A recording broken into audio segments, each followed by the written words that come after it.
Graça e paz, cara amiga, caro amigo que acompanha diariamente a nossa meditação sobre a Palavra de Deus no Santo Evangelho, aqui neste nosso canal Boa Notícia, este canal do YouTube, que quer deixar a nossa vida com o sabor do Evangelho, com o sabor da Palavra de Deus, a partir da Santa Liturgia.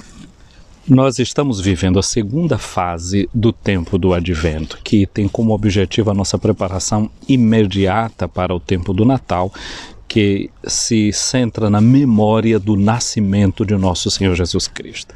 Eu disse que esta preparação é celebrada ao modo de uma novena, mas não numa novena de 9 dias preparativos. É uma novena que tem um sistema um pouco diferente. A primeira coisa dessa novena, que vale a pena chamar a atenção, é o chamado setenário.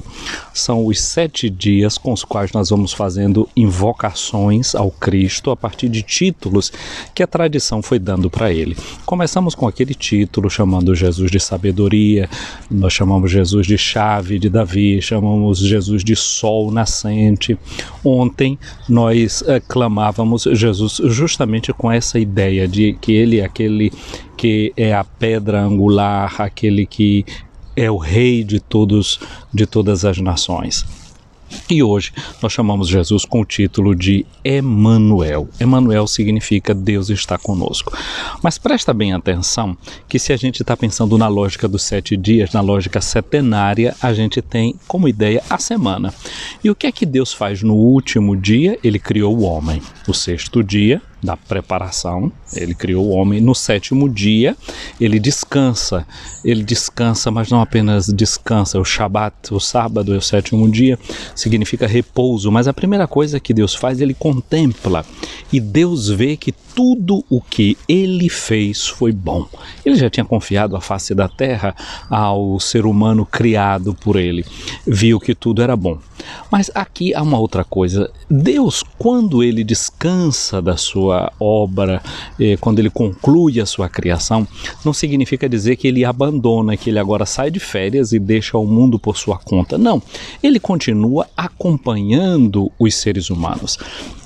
E é uma fase interessante na história do povo de Deus em Israel, que é o que acontece na escravidão do Egito. O povo de Israel no Egito sofre as dores de um tirano que o escraviza. E ali Deus se revela para Moisés na sarça ardente. E é interessante porque aquele arbusto que queimava e não se consumia, não é? Um arbusto, não é, que queimava, não se consumia. Aquela sarça que ardia é para nós, numa leitura bíblica cristã, uma imagem do que aconteceu com a própria Maria. Não é que mesmo sendo virgem, torna-se mãe, conservando a sua integridade, como a sarça que queimava e não queimava. E Deus diz para Moisés diante da sarça: tira a tua sandália, porque esse lugar é uma terra santa. E diante desse mistério da encarnação nós fazemos a mesma coisa, descalçamos os nossos pés, desarmamos o nosso coração. Mas o que é que Deus faz no Egito? Deus diz para Moisés: eu vi a opressão do meu povo, eu escutei o grito do meu povo e desci. E Deus desceu para libertar. Portanto, Deus que ali para Moisés se revela como aquele que é, eu sou aquele que é, não eu sou aquele que sou, é assim que Deus se revela para Moisés, é o Deus que acompanha o seu povo, é o Deus que se faz presente, é o Deus que intervém pela vida do seu povo. Em Jesus de Nazaré, nós chamamos este Deus, clamamos a este Deus que é Emanuel, portanto Deus conosco. Jesus fez a mesma coisa que fez o seu pai no Egito, que desceu para ver a escravidão do seu povo. Assim também faz Jesus, ele desceu e se fez um de nós, e desceu para não nos abandonar mais, para continuar sempre conosco. Minha amiga, meu amigo, é isso que nós no dia de hoje cantamos e nos alegramos, porque Deus fica conosco, porque Deus é o Emanuel. A gente nem precisa dizer como os discípulos de Emaús, né? Fica conosco, Senhor. Não, porque ele já veio mesmo para ficar. Então, Deus não é o Deus acima de tudo, Deus não é o Deus das alturas, não. Deus é o Deus que se revela na pequenez, ele não é o Deus grande em Jesus, ele é o Deus pequenino. É o Deus que se faz pequenino, é o Deus que se faz um de nós, assumindo a nossa vida, assumindo a nossa história. É isso que nós estamos celebrando no dia do Natal. E o Evangelho nos faz ver um outro nascimento, um nascimento milagroso, que é o nascimento de João Batista. E 8 dias depois do nascimento do menino, a tradição judaica dá o nome à criança quando faz a circuncisão. E aí a lógica do 8º dia para o povo de Israel, do nascimento da criança, é como que ele agora nasce segundo a lei. Ele nasce segundo a tradição do seu povo e assume na sua carne, assume a história do seu povo. Nós, os cristãos, também temos uma grande reverência pelo 8º dia. O 8º dia, quando nós falamos, nós estamos falando do domingo, porque no primeiro dia em que Cristo ressuscita é o domingo. 8 dias depois a comunidade vai estar reunida em nome de Cristo sempre. Agora na história, naquele momento ali, quando Jesus morreu, eles ainda estavam amedrontados, estavam ali reunidos e Jesus aparece ressuscitado no meio deles 8 dias depois da sua ressurreição. Então o 8º dia é o dia que dá nome à nossa comunidade.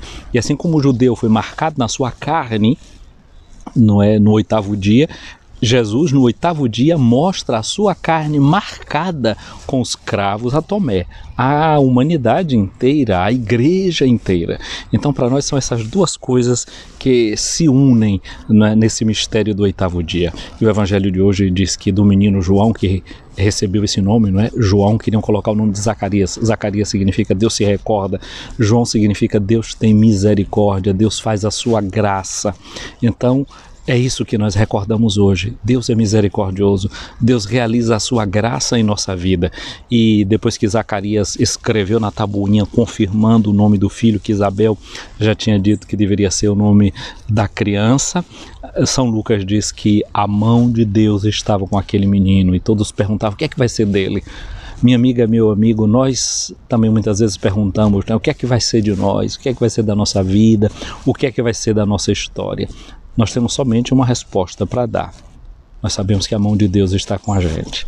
E onde a mão de Deus intervém, assim como lá no Egito, ele interviu com um braço forte, ele agiu mostrando sua força, seu poder e a sua graça, assim também ele não nos abandona. Ele é o Deus conosco. E o que será de nós? Será aquilo que Deus mais deseja. Será sempre bem, será sempre bênção. E é com uma bênção que agora eu quero concluir esse nosso vídeo. Mas não sem antes dizer a você, se você gostou desse vídeo, curta esse vídeo. Você já está inscrito no nosso canal. Se quiser olhar, ativa o sininho para sempre que tiver uma meditação ou alguma mensagem, você vai ser alertado, você vai ser avisado e vai poder ver. Então eu agradeço a você a sua presença aqui nesse canal. E nesse momento eu invoco a bênção de Deus Todo-Poderoso, o Pai, o Filho e o Espírito Santo. Amém.